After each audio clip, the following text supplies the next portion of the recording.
It was a chilly November afternoon. I had just consummated an unusually hearty dinner, of which the dyspeptic truffe formed not the least important item, and was sitting alone in the dining room, with my feet upon the fender, and at my elbow a small table which I had rolled up to the fire, and upon which were some apologies for dessert, when with some miscellaneous bottles of wine, spirit, and liqueur. In the morning I had been reading Glover's Leonidas, Wilkie's Epigoniad, Lamartine's Pilgrimage, Barlow's Columbiad, Tuckerman's Sicily, and Griswold's Curiosities. I am willing to confess, therefore, that I now felt a little stupid.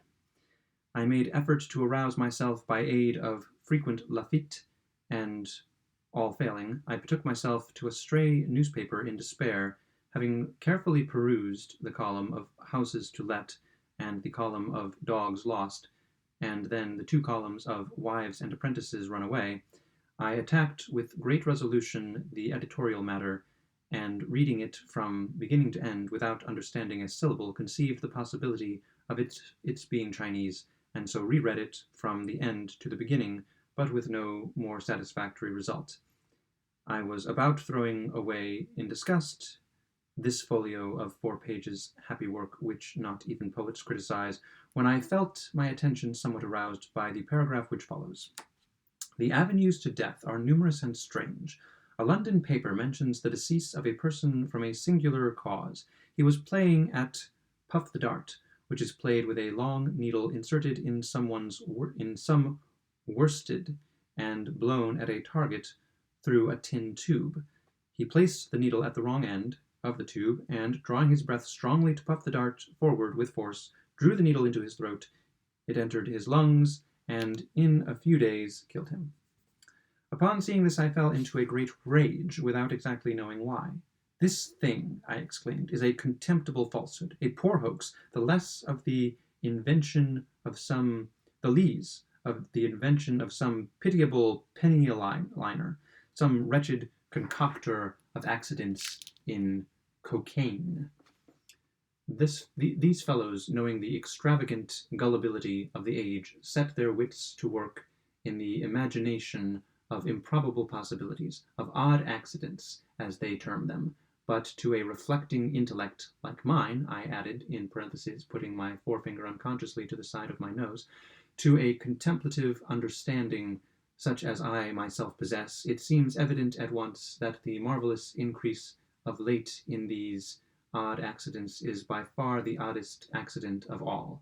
For my own part, I intend to believe nothing henceforward that has anything of the singular about it. "Mein Gott, denn wat a vool you bees for dat," replied one of the most remarkable voices I ever heard. At first I took it for a rumbling in my ears, but such as a man sometimes experiences when getting very drunk. But upon second thought I considered the sound as more nearly resembling that which proceeds from an empty barrel beaten with a big stick, and in fact this I should have concluded it to be, but for the articulation of the syllables and words. I am by no means naturally nervous, and the very few glasses of Lafitte which I had sipped served to embolden me a little, so that I felt nothing of trepidation, but merely uplifted my eyes with a leisurely movement and looked carefully around the room for the intruder. I could not, however, perceive any one at all. "Humph," resumed the voice, as I continued my survey. "You must be so drunk as de pig, den, for not see me, as I sit here at your side." Hereupon I bethought me of looking immediately before my nose, and there, sure enough, confronting me at the table, sat a personage nondescript, although not altogether indescribable. His body was a wine-pipe, or a rum-puncheon, or something of that character, and had a truly Falstaffian air. In its nether extremity were inserted 2 kegs, which seemed to answer all the purposes of legs. For arms, there dangled from the upper portion of the carcass 2 tolerably long bottles, with the necks outward for hands.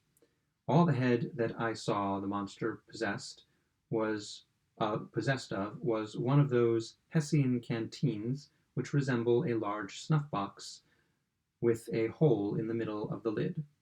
This canteen, with a funnel on its top, like a cavalier cap slouched over the eyes, was set on edge upon the puncheon, with the hole toward myself. And through this hole, which seemed puckered up like the mouth of a very precise old maid, the creature was emitting certain rumbling and grumbling noises, which he evidently intended for intelligible talk.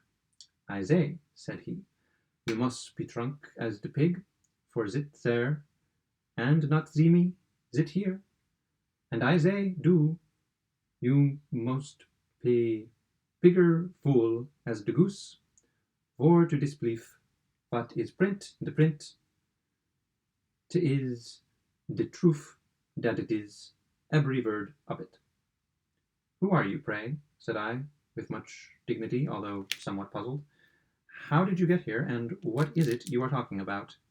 "As for how I come, dear," replied the figure, "that is none of your business. As for what I be talking about, I be talk about what I think proper, and as for who I be, why, that is the very thing I come here for to let you see for yourself." "You are a drunken vagabond," said I, "and I shall ring the bell and order my footman to kick you into the street." "He, he," said the fellow, "hoo, that you can't do." "Can't do?" said I. "What do you mean? I can't do what?" "Ring the bell," he replied, attempting a grin with his little villainous mouth.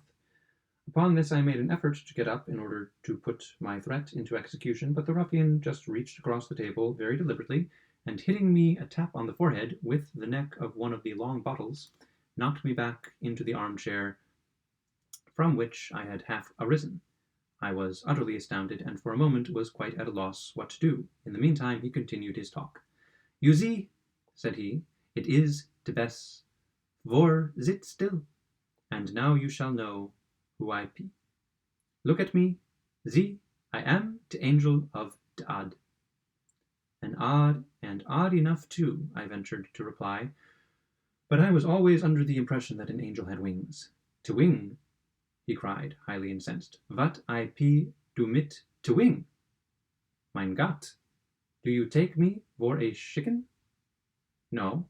Oh, no," I replied, much alarmed. "You are no chicken, certainly not." "Well, then, sit still and behave yourself, or I'll rap you again mid me fist. It is 'tis chicken ab to wing, und the owl ab to wing, und the imp ab to wing, und the headful ab to wing. The angel ab not to wing, and I am the angel of the odd." "And your business with me at present is my business?" ejaculated the thing. "Why, what a low-bred puppy you must be for to ask a gentleman and an angel about his business." The language was rather more than I could hear even from an angel, so plucking up courage I seized a salt cellar which lay within reach and hurled it at the head of the intruder. Either he dodged, however, or my aim was inaccurate, for all I accomplished was the demolition of the crystal which protected the dial of the clock upon the mantelpiece. As for the angel, he evinced his sense of my assault by giving me 2 or 3 hard consecutive raps upon the forehead as before. These reduced me at once to submission, and I am almost ashamed to confess that, either through pain or vexation, there came a few tears into my eyes. "Mein Gott," said the angel of the odd, apparently much softened at my distress. "Mein Gott, the man is either very drunk or very sorry. You must not drink it so strong. You must put the water in the wine. Here, drink this, like a good fellow, and don't cry now. Don't." Hereupon the angel of the odd replenished my goblet, which was about a third full of port, with a colorless fluid that he poured from one of his hand bottles.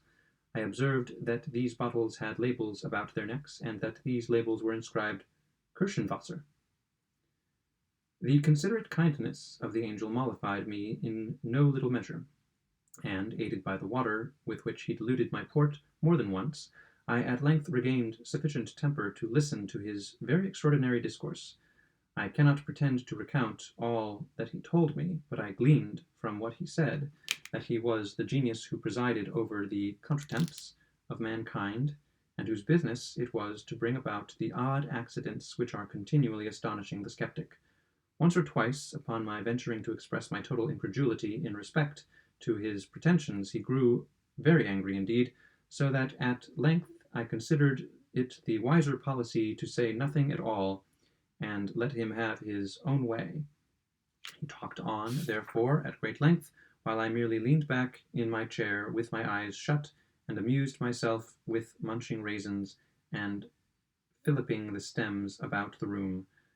But by and by the angel suddenly construed this behaviour of mine into contempt. He arose with a terrible passion, slouched his funnel down over his eyes, swore a vast oath, uttered a threat of some character which I did not precisely comprehend, and finally made me a low blow, and departed, wishing me, in the language of the Archbishop in Gil Blas, beaucoup de bonheur et un peu plus de bon sang.